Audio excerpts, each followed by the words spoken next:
नकली हिंदू बने हुए थे यादव। उनको समझ कर रहे हो तुम हिंदू नहीं हो, तुम शूद्र हो। अगर कोई है सबसे बड़ा झूठा तो नरेंद्र मोदी जी को बनवाने के लिए जब समाधि लेना पड़ा, और अकेले नहीं, कई सभा के सामने देख लीजिए कितनी महिलाओं ने न्याय नहीं पाया तो आत्महत्या के सामने आग लगा लिया, तब उनकी सुनो। तो आप देख लीजिए प्रधानमंत्री जी वहां गए नहीं। और सबसे बड़ी बात देश को जानना चाहिए कि मणिपुर में भाजपा का एक भी प्रत्याशी चुनाव नहीं लड़ा। कैसे हो सकते हैं ये बताइए, जो प्रभु श्री राम खुद सब दुनिया को बनाते हैं वो राम को लाएंगे? इनकी औकात है राम को लाने की? जो अपने पत्नी का नहीं हुआ वो राम को लाएगा? आप उनकी उम्र देख लीजिए, 11 सितंबर को 75 साल के हो जाएंगे। आप आंकड़ा लगा लीजिए कि उन्होंने बयान दिए हैं, उनके बयानों में जोड़ कर लीजिए। वो 35 साल भीख मांगे हैं, 30 साल उन्होंने चाय भी बेची है, ठीक है, 10 साल वो आर्मी की पढ़ाई भी किए हैं। हम नहीं बोल रहे, उनके बयान आप निकाल लीजिए, आप उसको गणित कर लीजिए, उनके गणित के हिसाब से जान रहे हैं। तो गरीबी मत अमीरी हो, अब तो उनके घर में पता लगाओ, गरीबी है, सीटी है, घर का पता लगाओ। हम नहीं, तो इसकी घर की हालत है, पता उसके पास का विधानसभा में क्या क्या विकास हुआ है? यहाँ तो दिखाई नहीं पड़ा, प्रत्याशी नहीं दिखाई पड़ा। अच्छा, कौशल किशोर जी यहाँ दिखाई नहीं पड़ा, नहीं दिखाई। वो बता दिए जगह 10 किलोमीटर तक का कहाँ काम किया। हाँ। वो तो किसी के नाम क्षेत्र में ये जगह रहे थे, हम 10 किलोमीटर चारों तरफ काम नहीं किया। दूर तो हम जाते नहीं, लेकिन जैसे हम निगोहा तक गए थे, इधर जहाँ तक गए जहाँ तक हम गए थे 10 किलोमीटर के अंदर कोई काम नहीं। कौन बता दिया कोई काम? एक कलंदर। नमस्कार, मैं हूं दिलीप कुमार, आप देख रहे हैं गोसाईगंज खबर। हम मौजूद हैं लोकसभा मोहनलालगंज के मदारपुर चौराहे पर, और हमारे साथ समाजवादी पार्टी के बड़े नेता दारा सिंह यादव जी हैं, और इनसे हम बात करेंगे। आखिर कई जिलों से होकर अभी कल ही दौरा करके आए हुए हैं, और इनसे हम बात करेंगे कि आखिर जो चुनाव है, चुनाव में इंडिया गठबंधन को कितनी सीटें मिल रही है या फिर क्या स्थिति है, और किस स्थिति में चुनाव आगे आने वाला है, और क्या कहना चाहेंगे। सबसे पहले तो आपको धन्यवाद और आपके दर्शकों को शुभकामनाएं। देखिए, उत्तर प्रदेश में इस समय लोकसभा महापर्व चल रहा है। ये पर्व संविधान को बचाने के लिए, लोकतंत्र को बचाने के लिए, देश के युवाओं के भविष्य को लेकर चुनाव इंडिया गठबंधन लड़ रहा है। और इसमें जिस तरह से हम लोगों ने पिछले जो चुनाव करा के आए हैं, जो चुनाव होने वाले हैं, उसमें हम पूरी बहुमत से जीत रहे हैं। और भारतीय जनता पार्टी जो पिछले कई वर्षों से राष्ट्र भारत बनाने की बात कर रहा था, जब भारतीय जनता पार्टी के नेता या सांसद से पूछा जा रहा है कि आपने पिछले 10 सालों में क्या किया, तो उनके पास कोई जवाब नहीं, कोई मुद्दा नहीं, कोई उद्देश्य नहीं बचा है। तो भाजपा जो है पूरी तरह से फेल हो चुकी है। उन्होंने 2 करोड़ नौकरी देने की बात कही थी, अच्छे दिन के सपने दिखाए थे, किसानों की दोगुनी आय करने की बात कही थी। और जो आज के जमाने में, अगर जो डिजिटल इंडिया का जमाना चल रहा है, अब अगर किसान सुसाइड कर रहा है, सीटें आने जा रही हैं? देखिए, हमारी जो इंडिया गठबंधन की सीट है, हम यहाँ पर 60 के ऊपर जा रहे हैं यूपी से, और हमारी 275 सीटें पूरे भारत में आ रही हैं, जिससे इंडिया गठबंधन की सरकार बन रही पूरी तरह से, बहुमत हासिल कर रहे हैं, बहुमत पूरी तरह से मिल रहा है। अच्छा, अभी 2-3 दिन पहले की बात है, अखिलेश यादव जी गए थे मंदिर कन्नौज की है घटना, और उनका जो है जब वहां से वापस आए तो बीजेपी और आरएसएस के कुछ कार्यकर्ताओं ने मंदिर को धुलवाया था। तो क्या इस पे क्या देखते, क्या नीति? देखिए, ये इसलिए धुलवाया गया था कि उनको मंशा थी कि कुछ नकली हिंदू बने हुए थे यादव। उनको समझाया गया कि तुम जो यादव होकर तुम हिंदू बनने की कोशिश कर रहे हो, तुम हिंदू नहीं हो, तुम शूद्र हो। और ये चीज समझ लो, ये एक बार नहीं हो चुका है। माननीय अखिलेश यादव जी जब मुख्यमंत्री पद से हटे थे, तब भी 7 दिन तक का गौमूत्र से मुख्यमंत्री आवास धुलवाया गया, तब लोगों को समझ में नहीं आया। वो नकली हिंदू बनने के चक्कर में भारतीय जनता पार्टी को लाभ पहुंचाते रहे, और वो बीच बीच में इन लोगों को एहसास दिलाती रही है कि तुम लोग हिंदू नहीं हो, तुम भी उसी में आते हो। अच्छा, इंडिया गठबंधन के जो मुखिया कह लीजिए या फिर कार्यकर्ता कह लीजिए, राहुल गांधी जी फिलहाल इंडिया गठबंधन के चेहरा वही है, बड़े चेहरा वही। एक चैलेंज दिया गया था कुछ पत्रकार और रिटायर्ड जजों के द्वारा कि आप खुली डिबेट करिए, तो उन्होंने स्वीकार कर लिया है। तो इस पे उन्होंने कहा कि जो प्रधानमंत्री जी हैं वो डिबेट नहीं करेंगे, तो क्या डिबेट होनी चाहिए?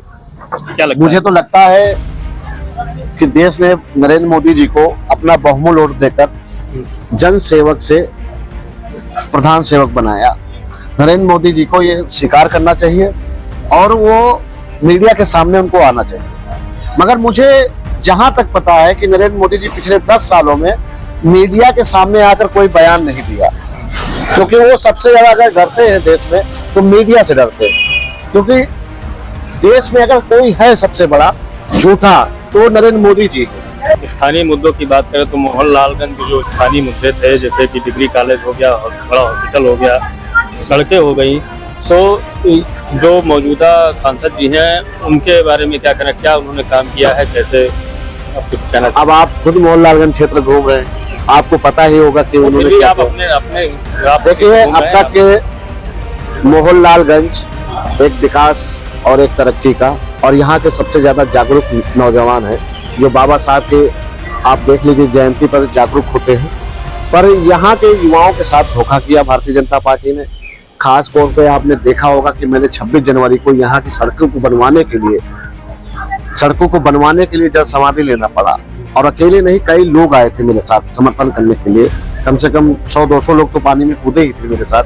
तो आप सोच लीजिए कि हमें इस सरकार में सड़कें बनवाने के लिए, जनता को सुख देने के लिए, अपने भाइयों को थोड़ा सा आने जाने का आराम करने के लिए इस भारतीय जनता पार्टी के से मांगे मंगवाने के लिए अपनी जान कुर्बान करना पड़ता। अगर उस दिन प्रशासन ना सुनता तो शायद हमें आज हमारे फोटो मारा होता। इंडिया गठबंधन से क्या अखिलेश यादव प्रधानमंत्री बनने जा रहे हैं क्या, कि राहुल गांधी बनने? देखिए, सबसे पहले ही नारा दे दिया गया था जिसकी जितनी संख्या उसकी उतनी हकदारी। जिसकी संख्या ज्यादा होगी वो प्रधानमंत्री पद के हिस्सेदारी बनेगा। अभी हमारा काम है कि भारतीय जनता पार्टी को रोकना, देशद्रोहियों को रोकना। जिस तरह से इसी देश में इन्होंने पढ़े, इसी देश में पढ़ाई की, इसी देश का खाए और इसी देश की जनता को लूट रहे हैं, इसी देश के किसानों को लूट रहे हैं। आप बता दीजिए खाद पहले कितने की आती थी, आज कितने की आ रही है? और कितनी पहले 50 किलो आती थी, तो 2022 में आय दोगुनी हो गई किसानों की। लगता है इतनी किसान की दुगनी आय कर दिया है कि आज अगर आप 100 रुपए किसी दोस्त से मांगने जाते हैं तो वो मुंह छुपा लेता है, और कल अगर आप 10,000 15,000 रुपए दे देते थे तो चलो छोड़ देते थे कि चलो यार छोड़ दिया, ये गरीब है कभी देगा। और ये भी तो नारा लगता है महिलाएं सुरक्षित हैं। महिलाएं, आप विधानसभा के सामने देख लीजिए कितनी महिलाओं ने न्याय नहीं पाया तो आत्महत्या कर लिया। कई बार आप ही की न्यूज पे हमने खबर देखी कि विधानसभा के सामने आग लगा लिया, तब उनकी सुनवाई हुई। इतनी महिलाएं सुरक्षित है इसमें। कर्नाटक मणिपुर आप देख लीजिए, प्रधानमंत्री जी वहां गए नहीं। और सबसे बड़ी बात देश को जानना चाहिए कि मणिपुर में भाजपा का एक भी प्रत्याशी चुनाव नहीं लड़ रहा। पूरे देश में चुनाव चल रहा है लोकसभा का, और मणिपुर में भारतीय जनता पार्टी का ऑफिस ही नहीं खुला, कोई नामांकन ही नहीं किया। ऐसा क्यों? क्योंकि भारतीय जनता पार्टी वहां की महिलाओं के साथ देखते ही एक देश का फौजी उसकी पत्नी को नंगा करके रोड पे दौड़ाया जाता है, और प्रधानमंत्री देश का जो बेशरम एक नंबर का झूठा क्या कर रहा था, विदेश घूम। संविधान खत्म कर देंगे, वो तो पूरी तरह से लागू कर देगा, उन्होंने बोल दिया। आप देख लीजिए जो आपका अयोध्या का प्रत्याशी लड़ रहा भारतीय जनता पार्टी का, उसने कहा हमें जिताइए, हमें संविधान को बदल देंगे। खुले मंच से कह रहे थे। आप क्या लगता है, आप इंडिया गठबंधन वाले जो संविधान बदलने जा रहे हैं इसको रोक पाएंगे? इंडिया गठबंधन वाले नहीं, ये पूरा देश जो संविधान को मानता है, जो लोकतंत्र को मानता है, जो चाहता है कि मैं आजादी के साथ पूरे देश में चलूं, जो चाहता है कि मैं फांसी न लगाऊं, जो चाहता है कि हमारी बहन बेटियों की जब शादी हो तो मुझे जमीन न बेचना पड़े, वो लोग इस झूठी पार्टी को हटाने में लगे हुए हैं। मैं फिर दोबारा वही सवाल करूंगा कि आप फिर झूठी कह रहे हैं, वो हम बोल रहे हैं कि वो राम को लाए, वो झूठे कैसे हो सकते हैं? ये बताइए, जो प्रभु श्री राम खुद सब दुनिया को बनाते हैं वो राम को लाएंगे? इनकी औकात है राम को लाने की? जो अपने पत्नी का नहीं हुआ वो राम को लाएगा?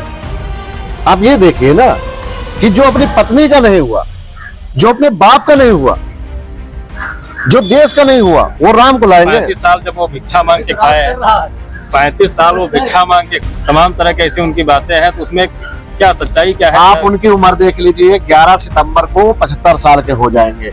आप आंकड़ा लगा लीजिए कि उन्होंने बयान दिए हैं, उनके बयानों में जोड़ कर लीजिए।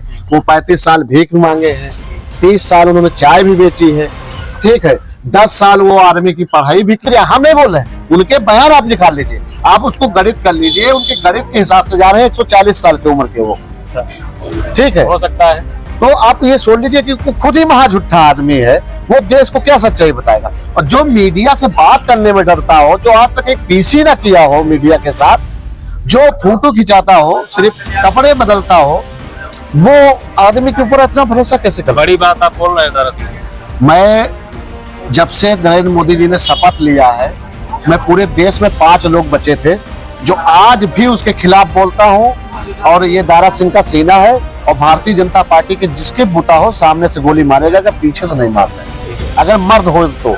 वैसे भी आरएसएस वाले जितने भी थे, जब देश गुलाम हुआ था तो अंग्रेजों से माफी मांग चुके हैं, इस देश से भी माफी मांगेंगे। और आने वाले समय में जो सबसे बड़ा मुद्दा हुआ, जो अभी हमारे नौजवान साथी कुछ लोग हार्ट अटैक से मर रहे हैं, वैक्सीन कंपनी, जिस वैक्सीन कंपनी से इन्होंने चंदा लिया था, लोगों को जबरदस्ती लगवाया कि आप बैंक नहीं जा सकते, आप ट्रेन पे नहीं बैठ सकते, आप बस पे नहीं बैठ सकते, वैक्सीन लगवा दिया। अब लोग हार्ट अटैक से मर रहे हैं। ये छोटा मोटा अपराध नहीं, इस अपराध में देखना, टेम्पो में पैसा आप लोगों को मिला है। उनका प्रधानमंत्री जी का कल का परसों का बयान है कि मैं तो कह रहा हूँ टेम्पो से पैसा राहुल गांधी को भेजा गया है। हम कह रहे हैं जो अडानी अंबानी है, अभी भी इनके पास है 2 एजेंसियां हैं, ईडी और सीबीआई। मैं चाहता हूं, देश का हर एक नागरिक चाहता है कि उस जो टेम्पो से पैसा भेजाने की बात कही है, अडानी अंबानी का नाम लिया है, उनके घर ईडी सीबीआई क्यों नहीं भेज रहे हैं? क्या पिछवाड़ा जल रहा है इनका? या अगर इनके पिछवाड़े में दम है तो ईडी और सीबीआई भेजे इनके घर और पता कर ले कि टेम्पो में पैसा कहां से आया, चंदा कहां से आया। जिस पाकिस्तान से 300 किलो आरडीएक्स हमारे देश में आकर पुलवामा हमला होता है, उस पुलवामा हमला की जांच आज भी नहीं हो रही। साल चेंज हो रहे, तारीख चेंज हो रही, मगर आज भी वो चीज नहीं पता चल पा रहा है कि वो आरडीएक्स कहां से आया था। और उसके 3 महीने बाद उसी कंपनी से, पाकिस्तान से, इन्होंने करोड़ों का चंदा लिया। उसका डिटेल है हमारे पास। नरेंद्र मोदी जी ने कहा एम्स बना है, हम लोग एम्स देखने गए थे, वहां पर दरभंगा में गए, वहां एम्स नहीं, वहां सब पानी पानी भरा हुआ था। तो जाइए भारतीय जनता पार्टी के किसी भी नेता से आप सिर्फ 5 गिनवा लीजिए, अगर वो गुम्मा डंडा लेकर आप रफ्ता न ले, तब भाई कहना।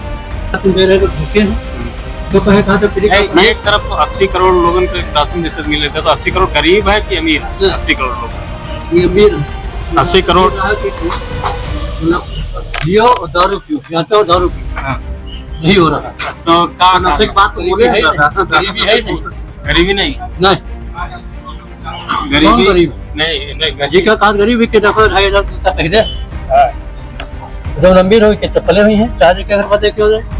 अच्छा, नहीं तो 80 करोड़ लोग जो राशन ले रहे हैं, कोई गरीबी रेखा में कि अमीरी रेखा में? कोई बुलेट चलाने जाता है, बताओ बुलेट वाला जो है वो गरीबी मत अमीरी हो। अब तो उसके घर में पता लगाओ, गरीबी है, सीटी है, घर का पता लगाओ। हम नहीं, उसकी घर की हालत देखो जाए, उसके पास का गरीबी चनी आवत की है, तो यो का कर इनका राशन बंद कर दीजिएगा। नहीं 80 तो- करोड़ लोगों जो बढ़ रहा है, जो विपक्ष का तो हो बात कि राशन जैसे बढ़ रहा है 80 करोड़ लोगों का, तो यो जैसे आप कह रहे हो बुलेट से आने जाते लोग सक्षम है, तो ये बंद हुए चाहिए। फर्क उनके लिए रहा है जो वास्तव में गरीब है, कमजोर है, लेकिन वो नहीं पा रहे हैं। लेकिन प्रधानमंत्री जी तो यो कह रहे हैं 80 करोड़ गरीब लोगों को हम राशन दे रहे हैं। हाँ तो दे तो रहे हैं, लेकिन ले तो हम रहे हैं, गरीबी समझ बने हैं, खाली गेहूँ लिए खाते हैं, तो वही तो हम पूछ रहे हैं कि 80 करोड़ जो खाली लोग गेहूँ हैं, लिए खाते हैं, बन है तो गरीब है कि अमीर है? वो प्रधानमंत्री हुआ है, ठीक है, हम यहाँ प्रधान है, हम वही इतना सबका दे रही है तो अमीर, लेकिन हमका न तो वार्ड सही, हम उनका न जाए, अगर आवाज न जाए तो वार्ड मिली, ले जाओ भैया तुम वह उन्होंने कर रहे हो, इतना गरीब है उनका मिलते हैं, लेकिन छान विचार में विकास के मुद्दे बहुत लोग मतलब काफी हम रैली में सुने हैं। विकास तो इतना हो रहा है कि हर गाँव को कच्ची दीवारें नहीं बची है, न छपरा बचे हैं, न कोई साइकिल से चलत है। उनसे हम नहीं कर मोदी दे रहे हैं, हम नहीं कर मोदी वाली बात, अपनी मेहनत से विकास हो रहा है, लेकिन कैसे हो रहा? तो ये कब कहा जाता है, हम मतलब कोई सरकार बात नहीं करेंगे, आप अपनी बात रखिए। धान गेहूं छोड़ के कोई चीज बता दे तो 50 खाली विकास हुए, सबने कहा कि हुए हैं तो तत्ते के दिन हुए हैं, तत्ते के दिन है, धान गेहूं छोड़ के कौन चीज 50 खाली अनाज बात तो अलग चीज है। देखो किसान भी भाई किसान भी उगाता है, आप एक दवाई बेचते हैं तो उसका आप मूल्य निर्धारित कर देते हैं, ठीक है ना, कि ये 10 रुपए का सामान है, 10 रुपए का आप बेचे जाए। आप कैसे ये कोई सामान आप कहीं दुकान से आप खरीदते हैं तो उसका एक निश्चित मूल्य होता है। अब यही तो एमएसपी की लड़ाई, यही तो किसान अभी जो पिछले साल उसमें धरना दिया था इसी बात को तो लेकर हुआ कि कुछ हमको भी तो थोड़ा बहुत हम निर्णय कुछ सुधार हुए चाहिए तो कुछ चीजें हैं उसमें सुधार होना चाहिए भी आप कुछ चीजें सुधार हुए चाहिए। अब वही हम एक दवा ला रहे हैं, कैसरबाग दवा खाना कहना है, 18 रुपया को कीमत है, मैं पता लगा ना 114 रुपया का मोहनलालगंज विधानसभा में क्या क्या विकास हुआ है? नहीं, यहाँ तो कुछ दिखाई नहीं पड़ा, कैसे नहीं दिखाई पड़ा? अच्छा, कौशल किशोर जी यहाँ दिखाई नहीं पड़ा, नहीं दिखाई वो बता दी जगह 4-7 किलोमीटर तक का कहाँ काम किया। हाँ। वो तो किसी के नाम पे जीत रहा है बस। अच्छा। हाँ। तो क्या लगता है आपकी बार क्या होने जा रहा है? ये टक्कर हुई, मतलब ये नहीं कि हाँ बैठे जीत रहे हो, यहाँ टक्कर है। कुछ मुद्दे होंगे ना कि ये इन्होंने ये काम किया है या फिर हम काम करें या ना करें? काम तो है ही नहीं, काम तो दिखाई नहीं पड़ा। अगर काम के उस पर काम तो करे हुए, लेकिन एक मोहनलाल क्षेत्र में ये जगह रहे थे, हम 10 किलोमीटर चारों तरफ काम नहीं दूर तो हम जाते नहीं, लेकिन जैसे हम निगोहा तक गए थे, इधर जहाँ तक गए, जहाँ तक हम गए थे 10 किलोमीटर के अंदर कोई काम नहीं। कौन बता दिया कोई काम? एक खलंगर। किस मुद्दे पर आप कह रहे हैं कि विकास हो रहा है? किस थोड़ा साफ करिए तस्वीर को। नहीं, विकास बस यही देख पा रहा है तो बाहर बड़े बड़े काम होते रहे हैं जैसे त्रिपुरा मालिन कश्मीर आजाद करेंगे, जैसे त्रिपुरा से कहा कश्मीर से आजाद कराएंगे, बताओ नहीं कश्मीर कश्मीर का कौन सा आजाद है? अरे कुछ नहीं, वो 370B जो है कश्मीर से हटाया गया। 370B का मतलब ये होता है कि जैसे कि हम इस क्षेत्र गांव में रहते हैं और बाहरी गांव वाला जमीन लेकर नहीं रह सकता था, तो अब 370B हटाकर वहाँ ये है कि आप भी जमीन लेकर रह सकते हैं। ठीक है, पूरा 370A 370B 2 धाराएं होती हैं, ए हटा के दिखाते नरेंद्र मोदी जी तो ठीक है। कश्मीर आजाद तो पहले से देश में ही था अपने। और दूसरी चीज ये है, विकास का पहले यही तो है कि भारतीय जनता पार्टी झूठ फैलाया और वो व्हाट्सएप के माध्यम से, मीडियम के माध्यम से लोगों के अंदर एक ये भर दिया कि विकास हो रहा। अब जैसे कि दादा से आपने पूछा कि मोहनलालगंज में क्या हुआ, इन्होंने खुद कहा कि कुछ नहीं हुआ और कहा इन्होंने फिर कहा बाहर हुआ काम। जब बाहर आप जाओगे तो बाहर कोई काम नहीं मिलेगा। सिर्फ आप छोड़ लीजिए, हम यहाँ रहते हैं तो हम यहाँ की लड़ाई लड़ेंगे ना। आपको यही मोहनलालगंज है कि ये रोडें बनी हुई है, इसके लिए मुझे इतने पानी ठंडी में खड़ा होना पड़ा, 6 घंटे खड़े हुए, तब जाके लखनऊ से एक अधिकारी आया था, उसने कहा कि चलिए मैं ये रोडें सब बनवाता हूँ, आप पानी से बाहर आइए। मैं आप सबको बताना चाहता हूँ चैनल के माध्यम से कि जो भी लोग आप पे अफवाहें या झूठ फैला रहे हैं, आपके पास आज मोबाइल है, मोबाइल के साथ साथ आपके दोस्त होंगे, फेसबुक पे होंगे, आप उस पर लिखिए कि ये काम यहाँ पे क्या हुआ, वहां का कोई ना कोई नागरिक आपको सच्चाई बताएगा। ये लोकतंत्र बचाने का है। आज ये दादाजी सवाल किए, मुझे बहुत अच्छा लगा, क्योंकि यही था, डीपी मंडल जी ने यही लड़ाई लड़ी थी, कर्पूरी ठाकुर जी ने यही लड़ी थी। जब कर्पूरी ठाकुर जी ने आरक्षण की बात कही तो उन्होंने कहा कि कर्पूरी कर्पूरा ले अस्तुरा दाढ़ी बना। जैसे कि आज कोई नई खड़ा हो जाता है तो गांव में लोग क्या कहते हैं, अरे यार इसको हम अगर प्रधान बना देंगे तो हमारी दाढ़ी कौन बनाएगा। तो ये सोच थी पहले भी, मगर कर्पूरी ठाकुर जी जब नई समाज से आते हैं, जब वो मुख्यमंत्री बने तो उन्होंने आरक्षण की बात की, लोगों के सम्मान की बात की, वो सम्मान बचाने की आज लड़ाई है। और ये चीज जो कोई नहीं पढ़े तो समझाना तो बेकार ही हो जाएगा। मगर आज जो हमारा युवा है, पढ़ा है, समझा है, और सबसे ज्यादा देखते हैं बेटियां पढ़ रही, वो समझ रही, इसीलिए बीपी मंडल जी को, कर्पूरी ठाकुर जी को, पेरियार जी को, सावित्रीबाई फुले जी को, इनको पढ़े लोग। जब आप निरहुआ के गाने देख सकते हैं, केसरी लाल के गाने देख सकते हो, तो 10 मिनट आप पढ़ भी सकते हो। 24 घंटे में 10 मिनट अगर आप पढ़ लेंगे, पूरी लड़ाई समझ में आ जाएगी कि उत्तर प्रदेश से लेकर पूरे देश में कौन सी लड़ाई है, कौन सा अधिकार है, कौन सा वो है। जब तक विचार नहीं होंगे, ये देश ऐसे ही बार बार गुलाम बनाता जाएगा। जय हिंद, जय संविधान। ये समाजवादी पार्टी के दारा सिंह यादव जी थे और इन्होंने हमसे बात की, और आप देख रहे हैं गोसाईगंज खबर। नमस्कार।